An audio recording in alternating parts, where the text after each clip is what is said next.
मैं हूँ यासमीन और आप देख रहे हैं HR न्यूज। तहरीक लब्बैक पाकिस्तान के ज़ेर एहतमाम मुस्लिम लीग कॉलोनी उसी में खत्म नबूवत कॉन्फ्रेंस मुनक्किद की गई, जिसमें बड़ी तादाद में इल्मा कराम ने शिरकत की। अल्लामा कारी मोहम्मद इमरान का खुसूसी खिताब हुआ। अल्लामा कारी मोहम्मद इमरान ने कहा, लोग अल्लाह ताला और नबी के तरीकों से दूर हो रहे हैं और इसी वजह से मुल्क पाकिस्तान में बसने वाले शहरी परेशानी और मुसीबतों का सामना करते रहते हैं।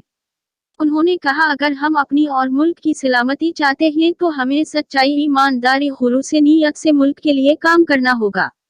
उन्होंने कहा, तहरीक लब्बैक पाकिस्तान वाहिद जमात है जो गरीबों की आवाज पर लब्बैक कर रही है और उनके दुख में शामिल होती है। दूसरी जानिब सूबा सिंध के दारुल हुकूमत कराची के पोर्ट कासिम पर 3000 के करीब कंटेनर क्लियरेंस न मिलने के बावजूद फंस गए। 600 से ज्यादा कंटेनर्स में मौजूद सामान एक्सपायर हो गया, जबकि महसूलात का भी नुकसान हुआ है। तफसीलात के मुताबिक वफाकी हुकूमत की गैर वाज़ेह पॉलिसियां ताजरों का नुकसान करने लगी हैं। पोर्ट कासिम कराची पर 2860 कंटेनर्स क्लियरेंस के मुंतजर हैं। पोर्ट पर मौजूद 640 कंटेनर्स का सामान एक्सपायर हो गया। उन कंटेनर्स में फूड आइटम्स और कॉस्मेटिक्स का सामान मौजूद था।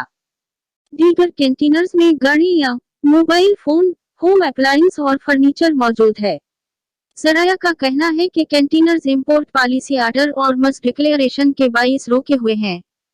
Federal board of revenue (FBR) के चेयरमैन आसम अहमद का कहना है कि कंटेनर्स रोकने से महसूलात का नुकसान भी हुआ है। 23 विंटेज गाड़ियां इंपोर्ट पॉलिसी ऑर्डर की खिलाफ वर्जी के बाइस खड़ी हैं।